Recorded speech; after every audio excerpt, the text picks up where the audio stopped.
And there he is, Holy Mr. shit, dude. Worldwide. We Michael are Bay. live. Michael Bay produced. We got Michael Bay to do that.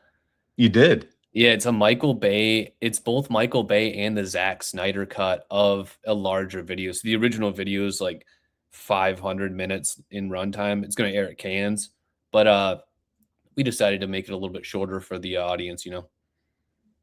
Well, there it was. Debuted this morning to much fanfare. Well deserved. Oh, there he is. I didn't know how long you're going to keep it on for. I was considering forcing you to endure it for the entirety of the time, but like I feel like you've already kind of had your horrible kind of hellacious moment doing 45 minutes of improv with Alfonso Knudsen. So like it's just it was a little too much, you know. I would have done it. I was here for it. Well, listen. I know. Speaking of Alfonso, let's do this. Welcome everybody to the Digital Art Market Show, the damn show. Get in here, share this out. It'll be a special one. Here with Die with the Most Likes. We're presented by 24 Hours of Art, powered by Gandhi, of course. And I think we should begin this show with a little trip down memory lane, because fun fact that dawned on me just the other day that we were talking about, December 2024, this show began with you. Dude, I don't recall what we talked about. Like, I remember there was confusion because you had said it was for 20. Was it because you said it was for 24 hours of art? And I thought, are we doing this for 24 hours of just me and you talking? Which I think we still need to do, because I want the fucking record back from the 24 hours of art show that Knudsen officially had. So I'm ready to do it. But yeah, I don't remember what the conversation was like. What were we going on about? I think we were shooting the shit. I think it began as a joke. I don't even know if it was called The Damn Show. It was called The Damn Show. I think in the aftermath of that show, then it became, of course, hey, I'm just going to do this thing. And then January 2025 hit, and now it's, become what it has in the year and a half or more. Yeah. But I think it just started, let me pull all these guests and all my friends and all these amazing people that inspire me into this insane lark of a show. Yeah. Oh, dude, it's been a hell of a run, man. I mean, I still don't know how you do the full 24 hours. Like, I think that I would lose my mind officially, and especially like I haven't sat through and watched the full stream. Are you rocking like a litter box under your desk for peas and stuff, or do you go off camera at any point in that show? I go off. So this past one in D's 2025, you appeared also on that one, by the way. I did. You were on vacation at the time. Yep. Yeah. I was off camera twice. Okay. Damn, man. So you're just taking you're just doing like the Imodium plug up, like the concert festival plug up, and then I don't know what you can do to stop peeing. I guess just dehydrate yourself. Whatever it takes. Yeah, whatever it takes. I have to give a shout out to the overnight legend D's, who I know we share a mutual respect for. Yeah. But D's, I think both years has helped me. He's been like the mainstay for one of those trips off camera. He's a night owl. He's a night owl too, which I think he's like a big Marvel Rivals dude. Like he'll just be playing that all the time. So I think he just stays up late as fuck and plays that thing. Yeah, indeed. Well, listen. So then that's December 2024. But then we fast forward from there, and then June 2025 hits. Someone who's often mistaken for you, an alter ego of sorts, if you will, Alfonso Knudsen, comes onto the damn show, shatters all viewership records. And that was the show that weirdly broke through our echo chamber of sorts and got out there. My brother-in-law saw half of it. Dude, my dad watched it, who watches none of this. And he was cracking up because you actually got all the credit for it. And I agree, because he said it's harder to play like the person who's playing straight up, like, because I can go as insane as I want, and like you have to maintain that professional aura or whatever. So he actually gave you more credit than I got credit for, which is a nice which was a nice knockdown for sure, just a humbling moment. But it was great, dude. So yeah, I was shocked though. He's like, I watched the interview. I'm like, yeah, it was just very funny. So Alfonso holds all the records until the end of the year, when it was finally broken with the collective power of 50 people. And then now here we sit in July of 2026, and it is Die with the Most Likes for your first true dedicated one-on-one, which is awesome. Yeah, that's right. It is. I'm always happy to share the stage, but this should be fun, man. I've got some questions. Like, I think the thing that I wanted to avoid was just you being forced to listen to my nasally drone talk about the project. So I've got a couple questions loaded up for you as well. I can't wait. Yeah, I can't wait. You want to start with one of those questions? Yeah, I mean, have at it. All right. So, well, two questions. One, preferred term, burp and worm or crank and hog? Crank and hog. All right. Now, which is fitting because you are the CEO, clearly, as you've described yourself here, the CEO of Hog Cranking. yeah, and I think that it's nice when you say crank and hog because it is obscured into if you're a motorcycle enthusiast too. Like, I mean, as we all know that you are, you got a moped that you cruise around town in. So that's always nice. And then the other one that I've got that I was thinking about was how many subs would it take for the 24 hours of art newsletter for a old English tribal lower back tattoo for you that just said 24 hours of art? Ooh. How many subs? Like 10,000? 10,000. Okay, that's not that Paid bad. subs. 10,000 paid subs. Paid subs. I want to be clear about that. True. I was gonna say I might just bought it. I might just bought it today, if not. Send them in. Dude, yeah. Oh, 10,000 paid subs. My wife would not be happy about that one, I don't think. It would it would be, dude, I feel like that might ruin your family, honestly, in some ways. You know, like dad out mowing the lawn with his shirt off and he's got that lower back 24 hours of art tattoo. Oh man, it would cause some hell in the neighborhood. Would there be parameters? Like, could I get it covered up imminently after, or do I have to No, rock it for a solid? no, you have to rock it until your dying breath, that 24 hours Oh, of art dying breath. I tattoo. thought you were going to say the year of like the subscription window. You No, rock it. no, You're no. saying dying breath. Yeah, it's on there for good. Wow. Yep. Wow. Actually, you have to be discovered with you. That's the first point of discovery is when somebody sees, when somebody sees your body towards the end, that's like the first thing they see is they see that tattoo. Like you're kind of like nestled up in a bunch of sheets and only that tattoo is showing. Wow. So, I mean, I would assume I also PFP required, like zoom in low back shot PFP from there, from that day forward till X dies. Dude, that would be awesome. Zoomed in PFP of the tattoo immediately after it happens. So it's like nice and like raw and bloody. I mean, that would be sick PFP. Yeah. Okay. All right. Well, I have a question for you, if I could reciprocate. Where are you personally on the journey from human to husk? I would say I'm more husk than human at this point. You feel like you're on the back half. I think so too, dude. Well, it's interesting. I love that.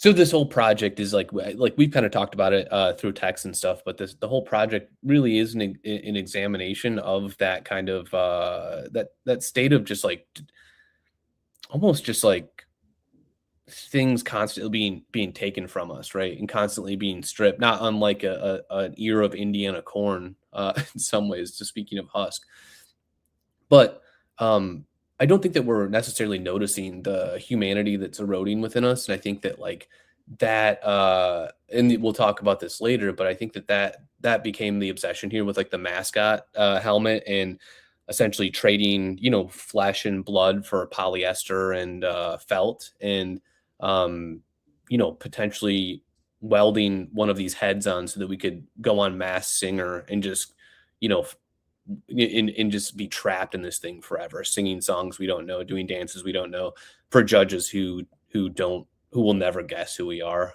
But yeah, man, husk. But I think it's interesting if you think about your journey, and I do, right? Because that's what I do. I'm around here. I'm thinking you're one of my favorite artists who's on this journey. And just looking at your progression, like Nameless Dread was my favorite body of work, right? And I can't declare that today with Dying Is Not Enough. I have to give it time. It's not because it is or it isn't. It's just it needs time. It needs time to sit with it, to talk to you about it, to experience it, to think about it, which we're going to do a lot of today, of course, with people that I'm about to, but we got to say GM to everybody in just a second. But to complete this thought, you've been on this journey where you could see this like office space, corporate America, trapped, uninspired, and you get inspired around that subject matter and toss it at us in a variety of different ways. Make me think, because I certainly began my career in corporate America and existed within a lot of those situations. Nameless Dread comes out also with Glitch, by the way, which is awesome. We love Glitch. Love Glitch. We'll talk, I'm sure, much more about them later as well. Amazing body of work. But then you yourself change your journey, change your path. You leave that path to become a full-time artist. So in a way, you break free from some of that nameless dread, or if you will. But now I think you're turning our attention to other things, right? It's not just about that. It's not just about corporate America or whatever manifestation of that. It's about a lot more. Yep.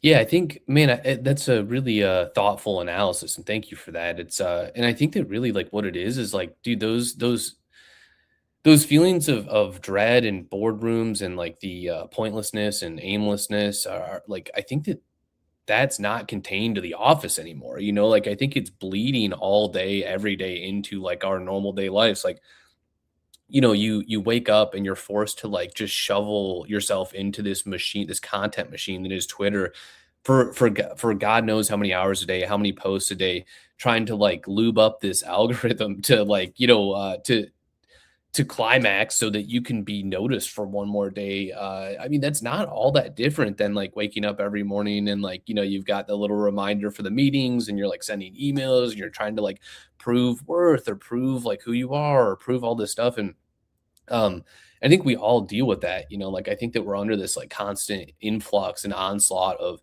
not only kind of like horrific things that we see on a daily basis while we just wake up to take a shit and we're seeing like more horrific shit than we've seen in our entire lives looking at our phones or our computers or whatever. And so I think that like uh in many ways all of that, all those distinctions have been completely obscured, and we're living in this state that is truly neither living or dead. It's like this purgatory that we're like kind of just trying to dig ourselves out of, and it's a very strange and kind of empty feeling existence. So you have to find those moments with like the people that you love and that you care about to like to almost like wake yourself up out of those. And that being said, like in this, I think in this body of work, like you'll start out and you'll see kind of these like colorful pieces that are probing at the theme of dying is not enough.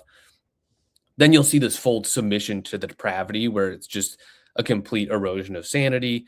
It's these kind of body horror images of myself being dismantled by the said machine.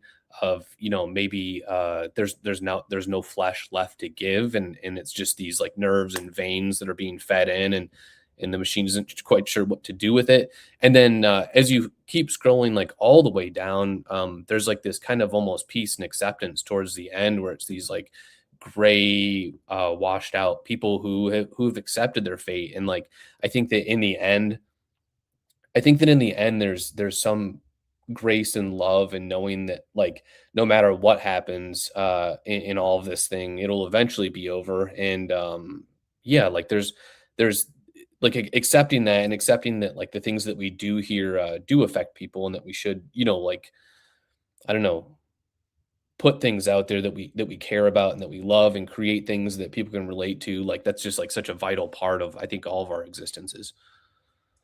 Has this collection helped you?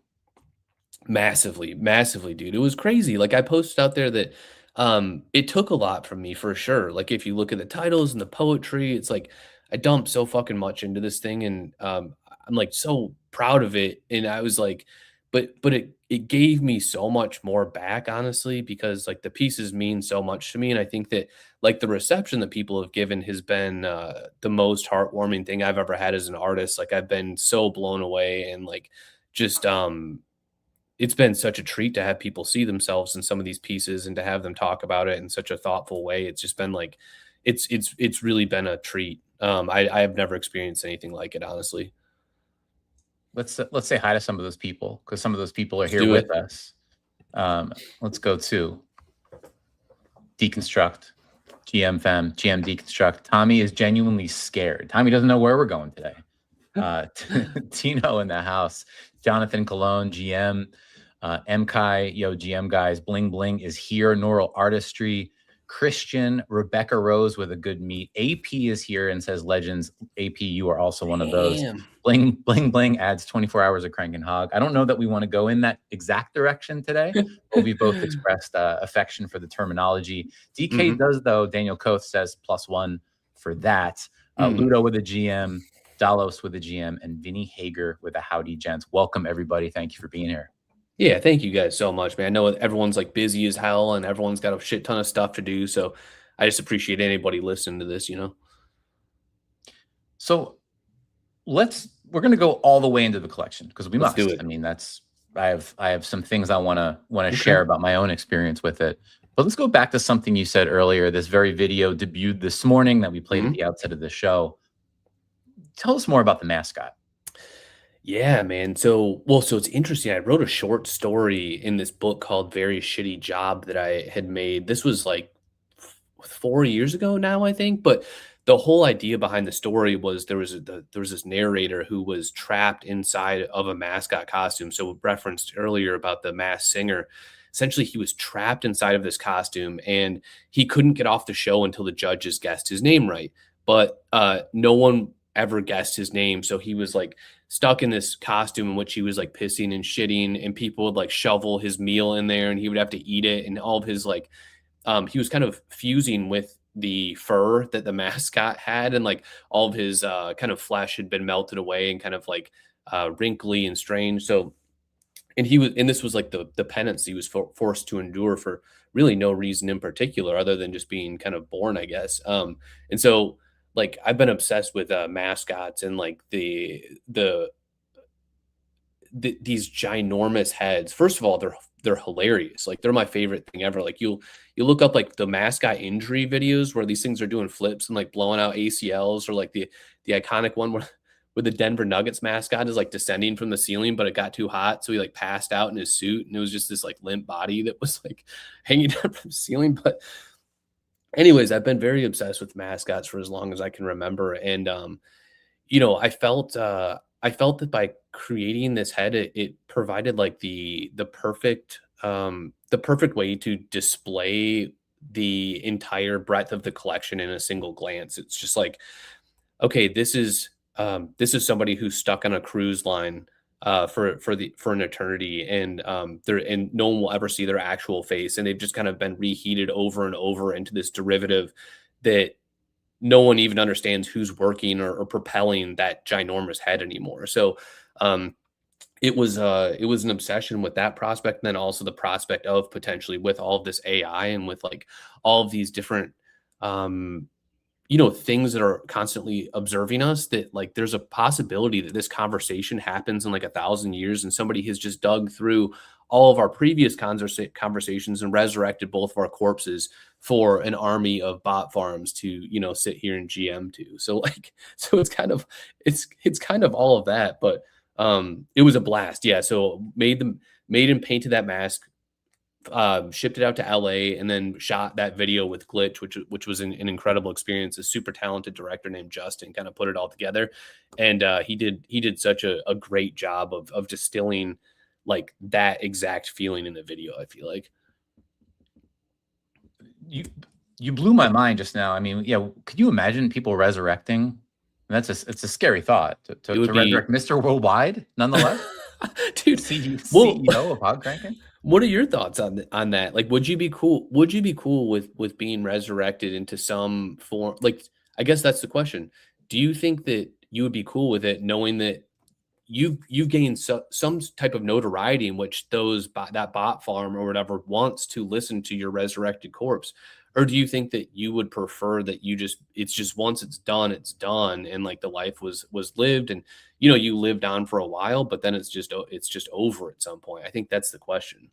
I think it's a fascinating question. My first instinct is it's a little bit of a defeating instinct where I feel it's nonsensical to expect that won't happen, or to say like, I would agree.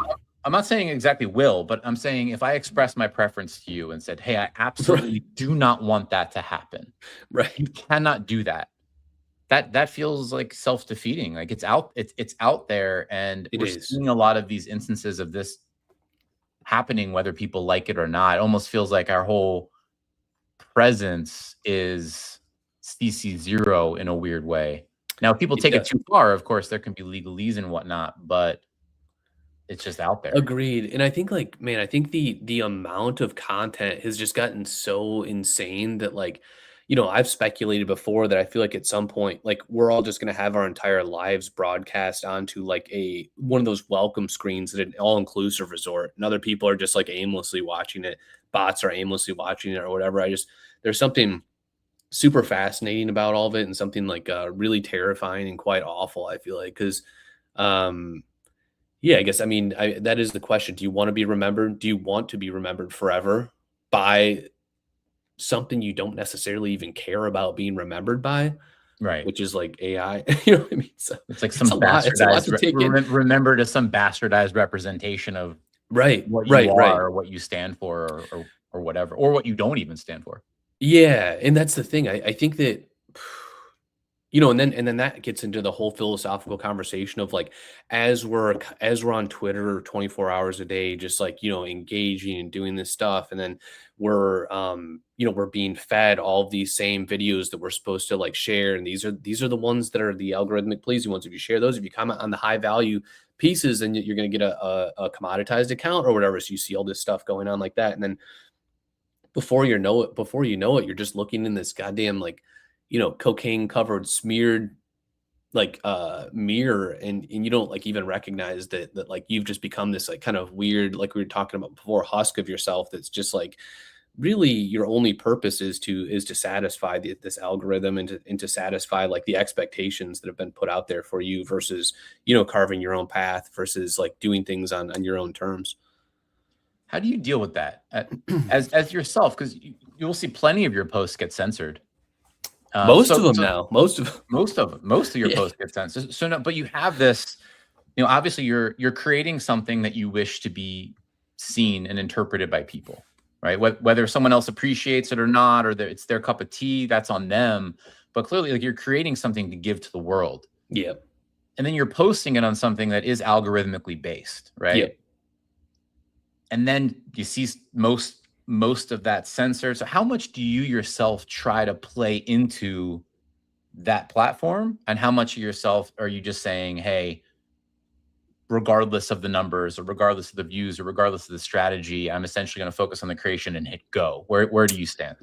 Yeah, man, it's a great question, and like I wish that it was less that I'm gonna say it is, because I think that there's certainly pieces that are just literally hot, just like cut off the slab and thrown onto the grill, and I know that I know they're gonna do what they're gonna do, right? And like they may not even be my favorite pieces. Like certainly I'm expressing something in them, but you just know that that's going to that's going to join this horrible orgy of content, and provide some hole for somebody to thrust into.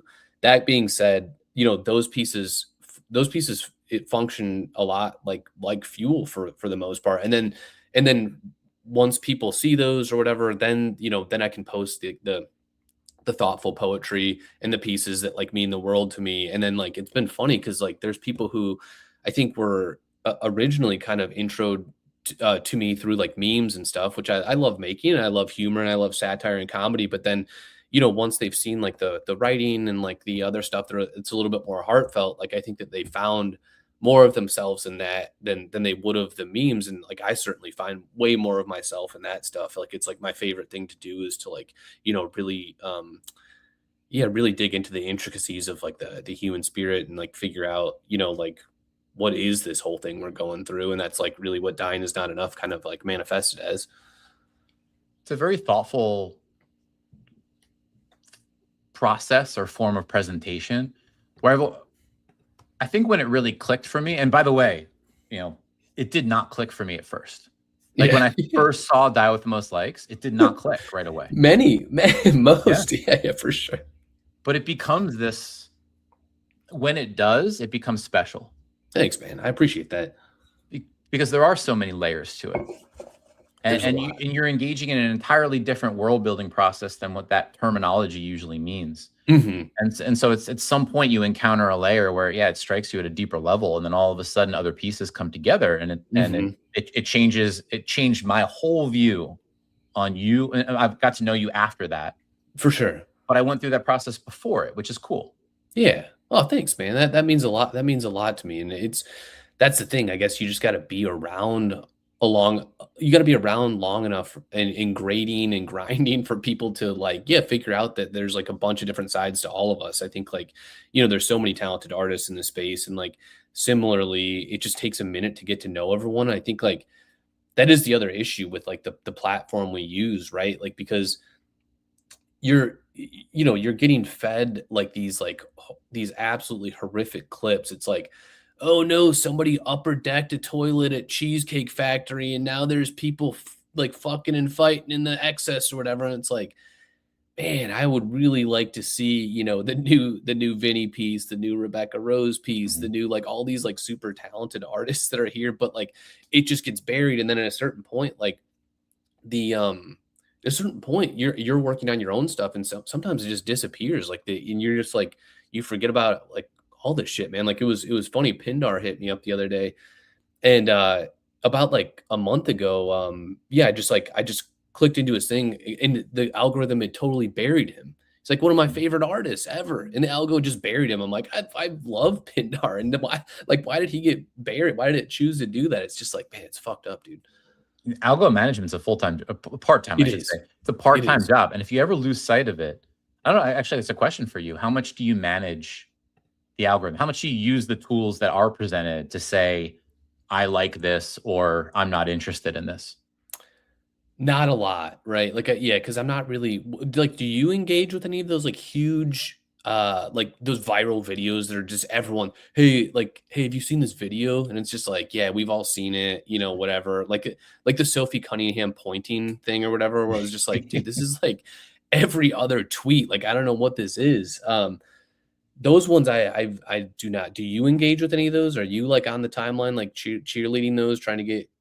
No. And so real quick, Vinny Hager in here says, you guys see the video of the bison launching the tourist like 8 feet. So there you go. That's another one of them. And of course, we both have did seen see that video. Yeah, it was everywhere. Like, and it was a great video, to be fair. I mean, like, I think the guy ended up all right, which is great. But yeah, I find that a little bit alarming and unsettling that like that, and like you'll see that in day-to-day conversation too, honestly, like where people will just like have this like Rolodex of bookmark things that it's like, hey, have you seen this thing? Have you seen this thing? Have you seen this thing? And it's just like, dude, this conversation is brutal. You know what I mean? Like it's like all the life has been zapped out of everybody from just like shooting the shit, joking around, and it's just like this weird video exchange platform. We may as well just be like Redbox DVD stands, just like spitting out discs to each other at this point. You know what I mean? Like it's rough, dude. I think we've also accepted this behavior pattern that was really popularized when the monetization thing came in, where you see people like, I have to hit my 5 million impressions. And so they just start ravaging like these high visibility posts with just these short form like GM or thumbs up or like these very simple comments, but just to get on the radar in all these posts, and they would rack up their impressions and their views and maybe achieve that sort of thing. Now it feels like we've just accepted that behavior where then it was loosely purposeful. They're trying to achieve something. They're trying to break into the monetization. Okay, fine. To each their own. But now you look at any post that gets viewership of any kind, significant viewership of any kind, half the comments are that.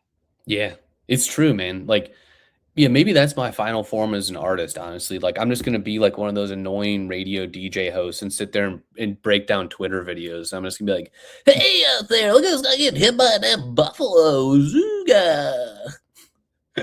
And that's what I do. That's like that's the end of me, man. That's going to be the end of it. Once you guys start seeing those videos, that there's no creativity left. And I'm just making Twitter content, and that's it for people to crank hog to. At that point, dying is enough.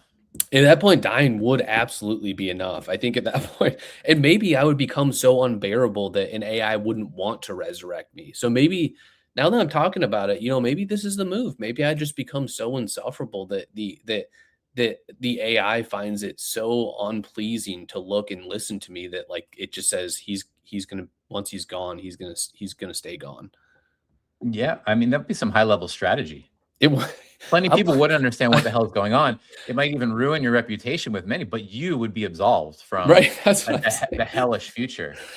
That's what I'm saying, man. I'm kind of like calculating how I'm going to do this now. It's 5D chess for sure, as they say. But yeah, I'm excited to explore that prospect. Let's talk about some people. Artwork coming. I want to talk about two people or institutions that I think are important in your life. And those two are Glitch and Transient. I see Marco in here jog my brain with smiley face. We'll get to Marco second. Let's go Glitch Gallery first. Derek and the crew. Talk about that choice. Talk about your experience with them. Now multi-years in duration. Yeah, dude, it's crazy. We first started out with Beef Broth Co., which was like now like 4 years ago or something. It's crazy. And since then, dude, they've honestly become family. Like it's crazy to say that in this space, but they're I'd finished all the pieces for Dine Is Not Enough. It started out at like 108 and then whittled down to 75 or in 76 with the 1 of 1, which is the average dying age of somebody in Indiana. And so I was like, I don't know what I want to do with this. And like, sometimes I'll just talk to Derek, because we're like friends and stuff. And so I just said, he's like, well, what are you working on? And I showed it to him and he's like, holy shit, this is crazy. Like, we'd love to work with you on this thing. And so, it's a difficult decision to determine a partner on things, especially kind of in this age of, which is great, like autonomy and just being able to release things by yourself if you really want to. Like it's like, I love that about this space, but he kind of had this really like emotional reaction to it. So I knew that the pieces actually were, very meaningful to him. And then the way that him and Maddie and Malta had presented kind of their vision for bringing this thing to life, it was super inspiring. It was just like, it was not shooting a video of me in my backyard shot on an iPhone, which was like a nice change of pace. Like, I think like the Knudsen arc, as fun as it was, had kind of run its course. And I really wanted to do something that was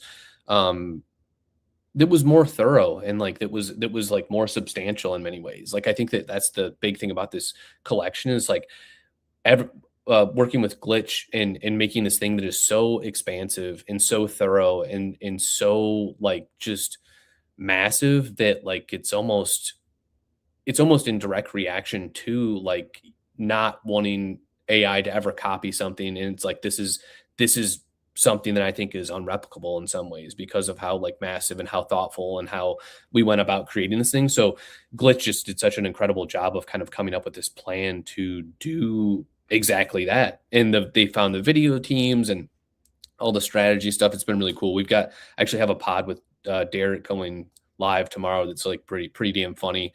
But yeah, man, they're an incredible team. Like, they know what they're doing and it's just like such a pleasure to work with them. Yeah, I like what you highlighted.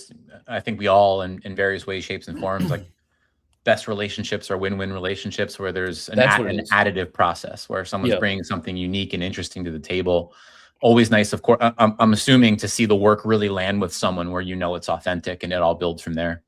Yeah, for sure. Like you never want to be on one of those calls where you start out and they're like, all right, equity is going to be 66% us, 33% you. That's how we usually do things. And it's like, oh, that's a large chunk of the project. You know what I mean? Like, you want somebody who wants everything to be fair and wants everything to be, like you said, it's a total win-win for everybody. Like, it just doesn't make any sense when people start like, and then sometimes it's like, not to throw any shade or anything, but sometimes that like is just like a tweet or two within that percentage. And it's like, dude, like, I hope that that a lot of the many more platforms and stuff are similar to Glitch in the sense that it's like, let's elevate, let's provide tangible value, and let's make sure all of the art is like presented in a way that's meaningful and thoughtful for everybody to observe.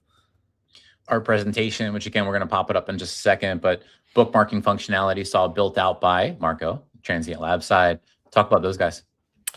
Dude, Transient's awesome, man. They've been along for the ride as far in advance as Glitch, even further than that, because they did negotiations with the Abyss, actually, which was that book where I wrote all about kind of screwing over all those scammers. But yeah, man, Marco, who's been our primary contact there for years, is just such a beast, dude. Like, the guy, we were like, oh man, it was funny. AP actually was the one. She's like, dude, we got to have a bookmark feature. And we were like, oh shit, we should have a bookmark feature. And then Marco coded it like in a day, like a beast. And so now there's a bookmark feature. It's awesome. And yeah, dude, just consummate professionals. They just know, they know what they're doing, man. They've been great partners too. It's been super cool to work with them again. Cheers to that. Fungible in the house says we absolutely love the Transient Labs, Glitch, and 24 Hours of Art teams. Appreciate you, man. Hell yeah. Rebecca Rose in the house, Gavin Mueller, Twiktoshi, GM2 US. Good to see everybody. Bear in the house, Grant Yoon. Grant Yoon, fun, Grant, if you're watching. I think maybe the first time I was ever on air or peripheral with you guys was a conversation that Ayla El Musa had set up between you and Grant Yoon. Remember that? I do remember that. The legend Ayla, who's also been getting tagged for adult content recently. She's been under the similar fucking eye of Sauron on that shit. But yeah, that was a great pod. And the Grant is the best, man. That guy's great. All right, I think it's time. Let's get this site up. Let's do it. Talk first. So big announcement breaks just the other day, and it's the first piece in the collection, the first piece to change hands in the collection. The namesake. Talk about that decision, right? So you have these 76 pieces chosen for a very specific reason that you elucidated. You have the lead piece of that. What's going through your mind when you name an artwork in the collection that same name? Thus putting that thought in someone's head. Hey, this represents the totality. I know, right? And that it is funny how that immediately triggers that reaction, and accurately so. And so that piece was so as I was creating the 75, that piece was always as like an underlying background thing that I was working on while I was experimenting and making the different variations, which like all of those different color schemes and all those different styles and animation techniques and stuff. That piece incorporates all of those things. So it like embodies everything that I possibly put into this collection. And so I was very much so prepared to name it Dying Is Not Enough, because I did feel like it adequately represented like absolutely every feeling and emotion that I had when I was creating the entirety of this thing. But yeah, man, it was a lot. Like this piece also took a lot from me as well and gave me a lot. But I was so proud to have Blondie and Raoul take a look at that thing and read the poetry and look at the physical piece and say like, hey, like we're going to collect this on behalf of something bigger. And it's just like, dude, it's been surreal, honestly, man. It was a very cool moment for me for them to do that. It's because you're describing these stages, right? Where you described your relationship with Derek and Glitch, and you seeing that appreciation in them, right, for the work. You described, this idea of many people. You said this has kind of been very unique in your career to date, as far as the number of people coming out and speaking to this work. And now this, as you get much closer to the release of the full collection, then the namesake work, experiencing that same thing with Blondie and Raoul. Like, it's a very interesting progression leading up to tomorrow. It is, dude. Yeah, and it's a very like I think. No matter what happens, like with the auctions, like, I mean, everyone can say this and, it's a pretty like standard thing, I guess, to say, but I can genuinely say that like the way that people have like reacted and reached out and said that they've like, read all of the poems and like they've experienced these pieces in like so fully and thoroughly. I can honestly say that like, I'm just like happy with whatever happens, man. It's just been, it's been like crazy. I think that like going from nobody wanting anything for like the longest time, of like no one wanting to read any of the books, no one wanting to collect any physical paintings that I was painting, and to then have like a reception where people are writing like an article about like, how they're feeling about certain pieces, or like talking it through with you, or, the DMs from certain collectors or people who are just observing it, not even collecting, which is like just as important. It's like, yeah, man, it's been, I've had a couple pretty emotional moments for sure, where I'm just like so blown away and overcome with like that with happiness and like the profound sense that people like get it, that it's been wild. Let's go to the collection. I think it's time. Let's do it. When you began, I remember pretty distinctly, there was this one you had shared and early-ish in the journey of Dying Is Not Enough. Man at a desk with sort of rats emanating from his sleeves at the computer. And at that moment, I was sort of enraptured by this process and this rollout of these, what would you say, it was 108 pieces that you ultimately then whittled down? Yep, that's right. Yeah, that was a tough process too, because there's a lot that I really loved, but We really wanted it to be, like this kind of almost prescribed descent, as you can see. So, like, when there was like so we wanted to pick the pieces that, like, truly kind of, like, fit and told that story, about, like, that, dwindling and unraveling sanity. So, like, I think that was, like, the key to that part, and, so the pieces that are missing, they're they still served a purpose within the creation of this whole thing, but yeah, I'm just so happy with the ones that we did end up picking. So speak to that progression. That's a question on my mind that I've been wanting to ask you, looking forward to asking you. When you began creating those pieces, did you have this? It feels like you're telling a story through the visual language of these pieces, like just the scroll, right? This Yep. cycle Yeah. of life and death. Did you have that in your mind from the beginning, or did it take some time to put that together?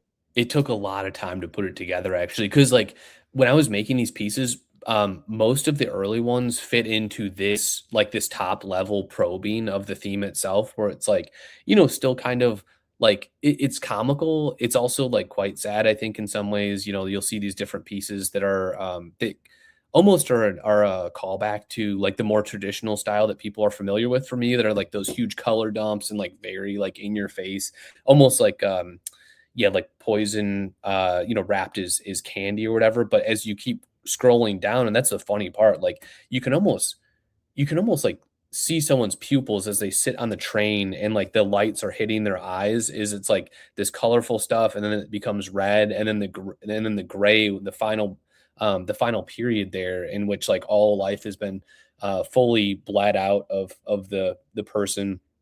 um, it did very much so become purposeful, and I think, like, that was the thing in creating these, is they were such, raw forms of emotion, that there wasn't any room to, like, really have a lot of satire, a lot of the same humor that I did in the other pieces, because it was just like, this is exactly how they need to be communicated, and there's no give whatsoever. Like, the titles are all very, very. You're gonna have a blast, reporting on these titles. I'll tell you what, dude, they be taking up some room, but like, they're each meant to communicate an entire novel at a glance. Like, so like, when somebody looks at these things, it's almost forcing them to say, like, that title tells a story, and then also the poetry with it tells a story. But I really wanted the image, the title, to tell, like, a full novel, just by somebody taking a quick look at it and scrolling past it. I can't wait. I mean, I think that's one of the most unique things. We spoke to this earlier, but that layered aspect of your work where you have that immediate visual, and sometimes you're dealing with that color pop. Other times, Hmm. what we're looking at, the sort of the last pieces in the collection devoid of color, but you're gleaning something from that. Then you have, I would say, the animation progression that you've landed on today. So actually, let's go there first. I want to go back to the top of the collection and talk about some specific pieces, but let's go there first. The animation style, that's pervasive throughout the 76 pieces. Yeah, like, dude, I've become so obsessed with animation, in the last, like, 3 years, I would say. And I think that when you're creating an animated piece, the really cool part is that, like, it starts functioning is that every single frame is its own piece entirely. And so you can, like, really experiment with how that piece unravels, based on that frame. What really got me then what really got me obsessed with it was actually, like, one of those dumb videos we were talking about, like, on Twitter, that everyone sees. It was somebody who was looking at old Lion King frames, that were being drawn on paper, and they were like, "This is why Disney movies used to be good and they're not good anymore." Like, because, like, they've, like, eliminated that process or something. And I think that was, really important to me as well, to not have any, animation intervention, no AI or anything like that. It was like, Tom, like, I want to hand animate all of these, and that's all I ever do, because, like, it's the only way to communicate, really, I think, in some ways. I love the, prospect of a GIF as well, because, along with the title, it really does function as almost like a fishing line, and, like, just, like, grabbing the person's pupil and trapping them within the piece for an eternity. So they're just, like, stuck there in this kind of, like, whether it be subtle or whether it be, like, super kind of exaggerated motion, they're trapped in that piece with that character. I'm glad you alluded to just how much goes into one of these artworks. I've enjoyed talking that through with you at various points in time, but there's a lot of effort that goes into these pieces, frame by frame. Yeah, dude, I love getting my ass kicked by stuff, though. I will say that. Like, I don't know, do you feel that way too? I feel like well, it's like I don't know if your dad had this, but he's like, if you're not getting your ass kicked, it ain't worth doing or whatever. And it's just like I do kind of feel that way, like with writing or with animation or with like any of this stuff. It's like if you're not pouring every single ounce of yourself into this shit, like what's even the point? You know what I mean? Like, I don't know. Yeah. I definitely that was my mom and my family, but Yeah. was very very much a thing growing up. Yeah. Yeah, it's great, man. It's like my favorite thing in the entire world, and I think that without that, like, I don't think you find as much in the pieces, and I think that maybe that has something to do with the reception a little bit because, like, hopefully I left like a breadcrumb of myself within all these pieces, and then like the funny part is I feel like this is kind of almost the most like the broadest like invitation I would say for a viewer to kind of put their own interpretation on the piece and like scatter their own breadcrumb there. Um, and so that's been really like interesting to see too is people like I think finding different things that like I may not have even like meant when I made the piece, but that's how they interpret it, and I love that part about it. So as we go back and go back to the top here, all these pieces, all 75, the remaining 75 of these artworks are going live for Zero Reserve tomorrow at noon. So you're laying yourself bare. You're putting them out there, and wherever they land, they land. Have you considered like what if these auctions go live at noon and like you throw your first jump kick and end up like Conor McGregor? Have you thought about that? Man, dude, that would be pretty badass. Maybe we'll set that up in my backyard. Is I'll just like do a huge jump kick and blow my knee out similarly to him. I mean, I guess on the plus side, like I could watch the auctions from the hospital room at Dave and Buster's or something. I think they've got an ER unit there, so I can post up back there and just chill. You've been training though. You've been keeping the body lubed. I've been keeping the body lubed up. Yeah, dude. Like I've been doing a bunch of Segway tours to keep myself fit. Practicing AEA daily, of course, keeping myself nice and limber. But yeah, man, it's always nerve-wracking. Like as you know, like I mean, you've like covered this stuff, you've been a part of these things, like it's super nerve-wracking to put yourself out there like this. But yeah, man, it's just I'm just so proud of it that I just don't think that I could ever like whatever happens, I'm truly just like, fuck it, man. It's all good. All right, let's go to the top. So, I mean, number one reaction, we talked about the stages, the progressions, or the chapters, if you will, loosely speaking, of this collection. This is an emotional collection. Like I sat with this for a couple passes through. Probably my longest pass through today, this morning. Just took a couple hours, post 24 Thanks, hours man. report, Damn. sat with it off the back of like two other viewerships, and you notice things each time. I think that's one. There's plenty more within the poetry and the words themselves that I'm sure I'll unlock as time goes. Thanks, But man. it's an emotional collection, man. You talk about things kicking the shit out of you. You're kicking the shit out of me.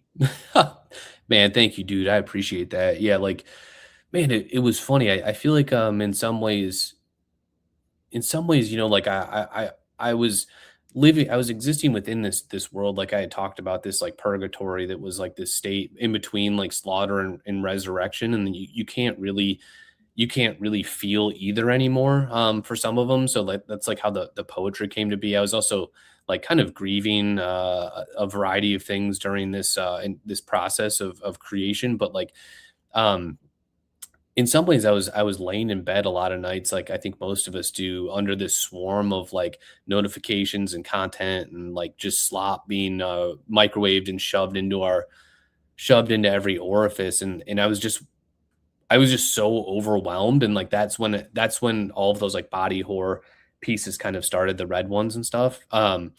And so like the poetry that's been written about those and everything, it was just a raw kind of dump of those emotions. But man, it was a lot. Like it is therapy for me. Like I think that having like a physically tangible thing that can like almost serve as a concrete anchor for a moment in time of how you're feeling and then how someone else is feeling is like pretty awesome, dude. So yeah, it's a super emotional collection. Long story short. Yeah, man. You had done the watercolor collection on behalf of someone very, very special. I, I can see that here. Mm-hmm. I can. Yeah, yeah. Yeah, go ahead. No, I was just gonna say, like, I think yeah, like those pieces, it's funny because these pieces ultimately are like almost expressing an entirely different kind of grief, if that makes sense, because it's more like it's more of a rumination on our existence and the erosion of humanity versus like the For You series was such a celebration of that person's life and the humanity that still remained within us. Mhm. You know what I mean? So like that, so there's a huge difference between them there, but then stylistically, like oddly, there are certainly some like similarities for sure. So it was like it's almost just this kind of like mess of emotion that has like carried through on like both fronts and kind of, I mean, I guess that's just how life works, is like you go through something and that something is difficult and can stay with you for a really really long time. And it can also be like, I guess, a part of something entirely different that you're like trying to express in some ways. Absolutely. Yeah. Let's work in between my questions, have some from the crowd. And again, Let's thank do you it. everybody for joining us today. Corey Van Leeuwen in the house. Pinstripe Gator is here, says always a wildly entertaining listen. Appreciate you, sir. Ovik at F. Dot in the house. Ovik says, any specific music or songs you were listening to while making these pieces? Yeah, the only song was Trapped, Headstrong to Take You On. That's the only song. On repeat. That's it. No, I mean, dude, I listened to a lot of different stuff. I love I love metal, of course. I've been listening to this Ahab album it's like a metal retelling of Moby Dick, which is awesome. I listen to a lot of Sufjan Stevens and like Phoebe Bridgers and stuff as well. Like Sufjan plays a big role in this collection as a whole because he's got this song called 4th of July in which he kind of hypothesizes what would happen if we were all to kind of become fireworks and to light up the sky just for one night. And that's like the kind of climax of our existence. So yeah, those all play a huge part in it, honestly. Like I'm a huge music person. So do you know if you had listened to Trapped Headstrong for the entire time, do you know about how many listens that would have been? Dude, it was, I mean, this is like, I think from the first poem, this has been like a year and 8 months or something from the time the first poem was written. And then like, going back and forth between illustrations and poetry and kind of like mixing and matching and figuring out what I wanted. So, that probably would have been over like 300,000 headstrongs to Take You Ons. I mean, on the bright side, clearly Guinness Book of World Records material. It really is, dude. Yeah, I mean, and then I could have maybe gotten that, like they and then if they knew that, like maybe, and just imagine I get brought up on stage with them to sing it, and they've got the animations going. I mean, I kind of should have just done that. Honestly, I kind of feel bad not doing it now. Could you imagine the animations are going full bore, stage behind you, Headstrong, stage dive, like clearly you're on stage, stage dive into the crowd. Right, dude, it would be awesome. Yeah, Blondie's out there wearing the mascot helmet, just in the mosh pit. Has to be NFT Indiana part two, yeah. Right, dude, that's what's up, man. Yeah, man. Well, like honestly, I know we're coming up on the hour, and like I just wanted to say like such a huge thank you to you for taking so much time to like consider these pieces. Like you just do such an incredible job on here of like, yeah, I think the amount of art, that's a good question. Actually, we may be able to end on for you with the amount of art that you're like digesting and that you're trying to like find emotional meaning in, and you're trying to like find like the different angles of how it's impacting other people. And like, it's just such a massive scale, right? Like the pieces are so vastly different. Like you'll have like algorithmic stuff, generative stuff. Like you've got like all these kind of things. How does your process work where you sit down and you're going through and figuring out how you want to approach these like vastly different mediums and mechanisms for storytelling? I thought about this recently because it did strike me that there are so many different works and different collections, different tools. They're like different. And I was thinking about the commonality and sort of what I look for personally, because I have a heavy appreciation for 3D centric art, but also illustrative. I would say more recently in the past few years, some forms of generative obviously always looking at AI art and thinking about, discerning amongst that. It can sound like a cliche thing. I really am looking for the aura, man. I'm looking through it to something that I can't even fully describe yet. But I was thinking, like, for example, why do I appreciate the hell out of your work? Why do I appreciate Goldcat's work? Why do I appreciate Iskra Velichkova's work? Right. And I can go on. Obviously, I'm not saying those to the exclusion of many No, more. for sure. Yeah. But we're crossing over mediums and tools and things that would feel different from one another. And yet there's something that layer beyond that is speaking to me. And so, again, loosely speaking, the best I can do for you today is I'm looking for that aura. Yeah. Dude, that makes and those layers. Yeah, that makes a lot of sense, and it's almost like I feel that completely because like there will be pieces where like for a minute you don't even exist anymore. I think is Yeah. the big part of it. Like you're fully submitted to that piece. Speaking of Phoebe Bridgers, she has a new song out and she has this like video and it's very immersive and funny and charming and stuff. And like for a minute, I was just like, you're in this world of that person. And yes, Goldcat, I feel that way all the time. Like you'll see these like crazy, beautiful sculptures, and you'll just sit there and like look at it and be like, man, this is nuts. Like I don't exist for at least like 30 seconds of this. And I think in those moments of absolute clarity, like, yeah, I think a lot can be learned about yourself and like a lot can be learned about the piece of art for sure. Oh yeah. Yeah. Can you spare 10 minutes? I want to go Yeah, through. Yeah. Oh yeah. Let's do it. Got to go through some art pieces. So yeah, I want to scroll through. I got a few dialed up for myself, but I'd also encourage you, like, stop me anywhere if there's a little anecdote or just something sure. You want to flag. And let's do this. So we're starting from the top here. I think we've spent a lot of time with Rat Show Matinee, which I think is a very fitting first piece to the collection. Agreed. So I want to go to here first. I want to go to the impossibility of scattering the sun. And I think we talked about these chapters of the collection, but I also think there's sort of layers of, call it, complexity, or what's happening within each world that you're presenting to us. And this one I find striking almost in context in comparison to the others. I find it to be very sad.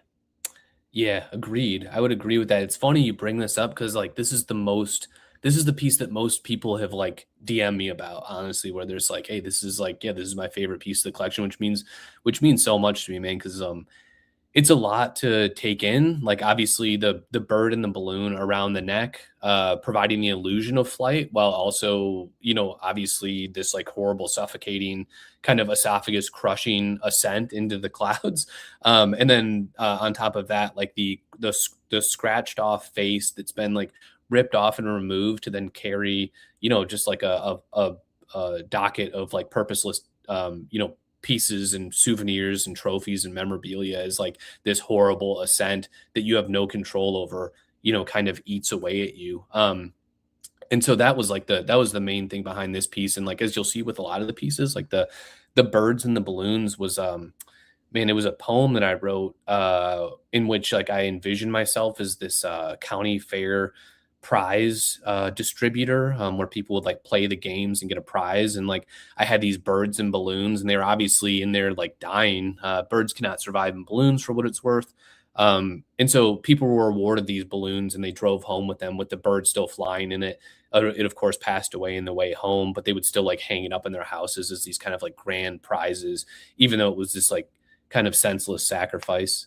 So that was the inspiration behind the birds in many of these pieces. Was that like kind of layered and complex rumination on flight, boredom of flight, and like this like weird, this weird tendency towards like kind of creating these like meaningless prizes and trophies for ourselves.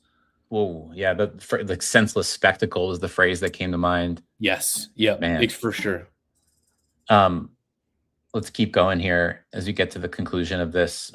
There's another piece coming. Well, first of all, a title that I absolutely fell in love with, Buying Things in the Aisle of CVS to Bring You Back. Yeah. Focus on your verbiage for a minute as opposed to the aesthetics. Yeah, that one is particularly an emotional piece, honestly, for me. it's tough to even talk about in some ways. Man, yeah, it's just kind of a reflection on the things that we do that we think can help us and help the people we love. And that might just be buying treats at CVS that we think can maybe heal the person or heal the world or heal, whatever it is we're going through. It's like these like stupid little souvenirs, and but they mean something at the time, and they mean something in the sense that we observe them as bandages and trying to help someone in need or help somebody that we love that may not be around forever. So that's really the piece behind that. It's like these like tiny little, almost these tiny little rituals that we conduct that we think can do something, and they ultimately may not do anything, but we cherish them all the same because we need them in those moments. The things we hang our hats on. Yeah. There's I mean, this row is a classic row. I'm looking for all these little cross sections of this collection. Yeah. This row is a classic. Because, I mean, desk ornaments, just like a in your face, powerful piece, and then all the way to the right with hopes of being immortalized in bleeding ink. A little bit more of like a sense of longing. Talk about this row. Yeah, it's a murderer's row for sure. I mean, quite literally, I guess, in some ways. Yeah, I love this row so much because it does have the. I think that one thing that I loved exploring in this collection was like this thing where like the skin was all like just loosely attached, like it could be removed at a moment's tear. It's like really kind of almost an ace bandage that's just waiting to be unraveled and turned into something else. So like when you look at this umbrella that is now like just being shelled with rain, protecting this like kind of just meat face underneath, or like the newspaper where it's just like, all right, like I guess this is what this version of myself is going to do now. It's going to become this kind of like this kind of ephemeral piece of content that I can consume and discard. That's, I mean, dude, it was like my favorite thing. And then desk ornaments, that piece went, I love that piece so much. It's like, I think what you just described before is like the senseless, the senseless parade, I guess, as we would call it. It's just this continuation of deflation and inflation for no reason in particular. There's the hiss of the helium tank that's just constantly filling us up, and constantly someone there to poke it out, and for us to kind of collapse onto our keyboards for one last time until the next time. And I also think that piece, desk ornaments, what you talked about earlier, but your style of hand making every single frame, I think that really comes through in desk ornaments and presents it like only you can. Thanks, dude. I appreciate that. Yeah. It's like, because it's funny, like with the animations, like, yeah, it's not you'll notice that like they're not these like completely 1,000% perfect. I think in those like jagged moments and those like weird peculiar ways that people bend and move, and like these like unnatural ways of movement, they create this like haunting kind of horrific feeling again that we all have, where it's like we're just kind of like crinkling and collapsing under the weight of everything. And now we get closer to the next chapter of the collection. This piece right here, The Summer in Which All Was Lost, is one of my favorite visual and textual combinations. I think it really makes me think. This is a piece that I sat with, right? For probably one of the longer stints in the whole collection, just thinking. Thanks. You made me think with that one. Yeah, dude. I mean, it's weird. Like, did you guys have those fans growing up where you would tie like strings to them? I don't even know why we were doing that. Did you do that? I don't know either, but they existed for sure. They for sure existed. And it really brings you back to like the summer camp days where it's just hot as shit and that fan is going. But yeah, in this case, the person has peeled the remaining bits of humanity and face off of themselves and adhered to make sure that fan knows that it's still moving. So it's like almost this exchange in the sense that like that person's completely stagnant, but let me make sure that this thing is still fueling and still blowing cold air into this like non-existent vessel anymore. And then we get to this next chapter. So this is interesting. This like almost the obfuscation of the piece, right? This this sequence of, I don't know, roughly speaking, what? Oh yeah, the suffocating, 15-ish like yeah, artworks. yep. Talk about that choice, right? To sort of put a lot of it behind something. It almost feels like I'm looking through a clouded window. Yeah. Like I think that was a mechanism I came up with to really fuel that feeling of drowning and all this shit. The fact that like we don't have any say in the matter, like we're just gonna wake up and be submerged into this kind of toilet we've chosen to exist in, and we're not coming up for a breath of air, no matter what. It's just like this kind of almost ass. Actually, the best, I'd say the best parallel and best like visual description of it is like this asphalt that's being poured constantly, and we're like, the road that's had its wear and tear, it has its bumps, it's got its like it's kind of crevices and warts and stuff, and there is a completely emotionless and characterless thing of asphalt that is constantly just being poured and constantly trying to suffocate and bleed us out, and like these are those moments before fully submitting to that asphalt. Yeah, I like that. It looks like those streaked, dirty windows in some Yeah, movies. that too. Yep, that too.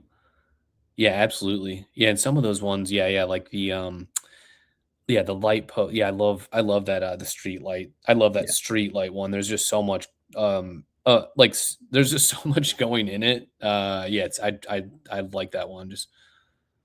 This one, like presenting the figure that way from almost this further away viewpoint with not much going on, some things going on around them, but no life around them.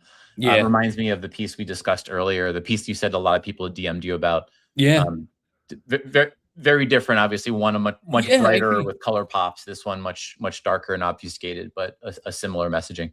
Yeah, agreed. It's almost like submitting to that tide of asphalt. Those people are, right? Like they're motionless. It's just a matter of accepting the prescription, accepting the pills that they're forced to take every morning, and just kind of go about their business. All right, so now as we get closer to this next phase, here it is. And this to me this is the overwhelm of the collection. And when you start getting down here, I think really for me begins with the same bowl that Dad ate from, and then continues with I Forgot It All, and then we arrive at this row, and now all of a Mhm. sudden it is just Things of it's right there. the wheels are off, dude. Yeah, Yeah, and if you can you scroll down just one yeah. more? Yeah, there it is. There it is. So if only I could see what I saw from my gouge socket.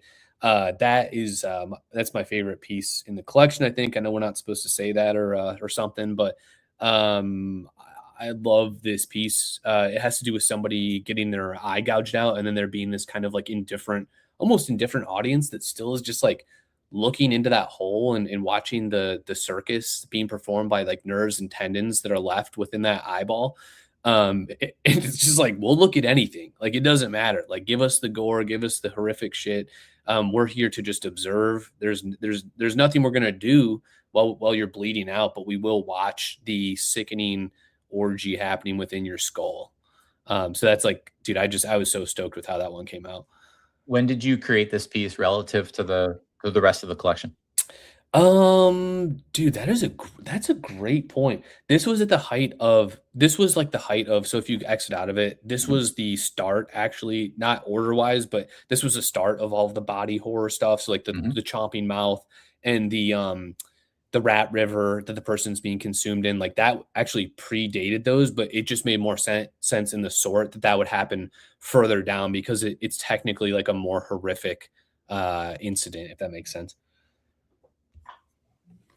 And then now we get into the red. Yeah. These are the ones where so all every piece of flesh has been, transformed into felt at this point. There's absolutely nothing left. There's nothing to even give like the illusion that I've peeled skin off to create an umbrella or a newspaper. Nothing that it's all been that's all been completely scorched, completely done. So this is like the peak frustration of our current existence in which like we feel like these human adjacent creatures that are again like kind of forced into these like weird rituals that don't make any sense, but that happen all the same. The video camera and an accumulation of things just jumps out to me. Yeah, yeah, it's similar to what we talked about earlier, where it's like the pointless recording and broadcast. It's like we've essentially all turned into these like lighthouses that never turn off, right? And we've got this broadcast going, and it's like for what? Like it's like this weird almost proof of existence that we're compelled to create. And in this case, that's what's happening here. It's like recording this kind of horrific thing for no one to watch. Like it's just gonna be out there. It's on the internet for anyone to search, for anyone to look for, but it's not gonna be watched yet. It's recorded and broadcast all the same. Remember the beginning of reality TV when Yeah. it was like remember the movie The Truman Show? Oh, dude, it was a great movie. I love that movie. Great movie. And then there was that dude who was it Justin TV or someone like started recording themselves throughout the day. Oh yeah, that's right. And it was all so foreign and weird and unique and like, why would someone ever want to do that? And now to your point, I think we're walking into this world where that's much more commonplace, much more expected, and outright people are seeking to do that, to experience it, to witness it. Yeah. And it's all like horrifically manicured, of course. Like it's like this, like it's like sandblasted into oblivion. And there's once again kind of similar to the asphalt theme. There's like nothing to even explore anymore. It's like curated and like just kind of insufferable in many ways. And now let's here we go. You have this transition row here where it almost seems like a fusion of the redness and then the complete void of color. Yeah, it's funny, man. Those things kind of act as like as tendons connecting the two rows together. So it's like those would represent almost like the final moments of that chaos and of that like kind of that horrible feeling we all experience once again where we're not able to discern like what's being added or taken from us, and it's just like becoming that weird derivative version of ourselves that isn't even really capable of original thought anymore. So like these ones kind of connect to that. And then if you scroll down to the absolute bottom, these ones are just complete acceptance. So that last piece, which is is another one of my favorites in the collection, is acceptance in that. And I think that like there's part of it that like we talked about, this is the perfect way to kind of, I think, like close the loop on the initial conversation. But like you were saying at the start, there's part of us that feel like we need to revolt against this stuff and revolt against being resurrected and harvested over and over and over again. But like ultimately, there is no say in it. Like you said, we don't have a say. Like what this stuff is out there. It could happen. It could not. And I think that like in some ways, toiling away and wasting energy on the prospect of if or when or how that's going to happen is ultimately pointless, because like, yeah, it's just there's acceptance in the finality of this thing, and then there's acceptance in that at a certain point we're all gonna die, and whether or not we're resurrected in some like weird kind of like shit version of ourselves is kind of like irrelevant in some ways. You know what I mean? So like that's what I was feeling when I was making these ones. It was just like acceptance of that inevitability and hopefully being able to exist in one of those given like kind of natural human states that I think a lot of us are having trouble existing in either one of those currently. Well, sir, you have entered a 76 artwork statement into the world, into our consciousness, into the discussions, into the auctions, into all the things that will now persist from this day. And you stand tomorrow, man. Dude, I'm so stoked. We're gonna go to a dive bar. I'm gonna drink a bunch of Busch Lights and just like, hey, out, no AC, just sweat it up, just like sit there and stew. I'm just I can't wait to see what people like find in it and continue to find in it or collect or not collect, or just like observe. Like I said, man, it's like the people who've found something in this thing already and just been so kind and reaching out. It's just like, dude, it's surreal. So whatever happens, and it's just gonna be cool. I can't wait to see who owns these pieces though, ultimately, because I think like there's such a massive part of me that it's gonna feel it'll definitely feel like you know, that there's like a different type of like, I don't know, even bond or something like between that, because I think the people are gonna, yeah, pick the pieces that they find themselves in too. So it's kind of an interesting like collaboration there. I'm curious too to see how people approach this. I think that there's a lot of room for that favorite piece, like that sort of have to have that specific statement. And then there's also some of this like connective tissue amongst the chapters of the collection. Maybe pair some of those things together.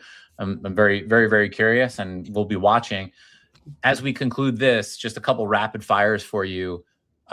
Tomorrow at noon Eastern, but then 33 hours, Curious Choice, Larry Bird. Talk about that homage. Yeah, as you know, like every stupid number has to have a reason here. So like, so we're like, you're like, hey man, let's like do this thing where it's like, you know, this really obscure number from whatever, and it's because of this. But ultimately, I do love Larry Bird. Ultimately, though, it's like, you know, it's like it felt like it would, because of how fucked the algo is actually, and how much like we just wanted people to be able to like spend time and like figure out which ones they wanted and actually like span time zones and like all those different calculations. We're just like, dude, we'll just make it 33, and like hopefully people can bid when they can bid, and like it'll help transcend some of the real life stuff that happens where it's like, you know, you get stuck doing something, you're like, I can't fucking bid or whatever. So that's yeah, that's hopefully what happens. One trip around the world clock and then some. That's what's up. And then AP, I'd be remiss to not ask this question that she had posed prior to the show. Are you aware, in the world of Alfonso Knudsen, what did happen to Phil from the conclusion of the last damn show? Man, the last I heard is he'd been shredded up and he's actually existing is like a human ball pit at a DZ Discovery Zone. So like they like shredded up his corpse and they remade it into like the little plastic balls. And people are like jumping into him. It's an adults only DZ Discovery Zone that people can jump into. So he seems like he's living a good life, better than most. Wow, maybe even a form of inspiration for the current. That's what I'm saying, dude. But yeah. Well, once again, man, yeah, dude, thank you so much for having me on and like for all the thoughtful questions, and thank you for thanks for everyone for listening. It's like, dude, yeah, it's a very surreal moment as an artist to have people want to hear what you have to say or want to like look at your pieces even for a minute. So I just wanted to say just such a huge thank you to Glitch and Transient for working with me, and yeah, just so stoked for this thing to be out there. Shout out to all of the above, to Blondie and Raul, to everyone who's participating. Always. Man, I can't believe, I don't know. I hope we hit this half year rhythm for much more time, for many years, many decades, as long as it all still makes sense for the both of us and for everyone witnessing this. This is truly my favorite reasons for being around. Hell yeah, dude. Thank you, man. Thank you all. Yeah. Good pod. Appreciate that. Let's go. Thank you to Gandhi for powering the damn show. Tomorrow is the day. Dying is not enough. Debuting 33 hours, no reserve auctions, 75 artworks. LFG, Mr. Worldwide, CEO of Hog Cranking, Mark Wilson. Die with the most likes. Appreciate the hell out of you. Bye, everybody. Peace.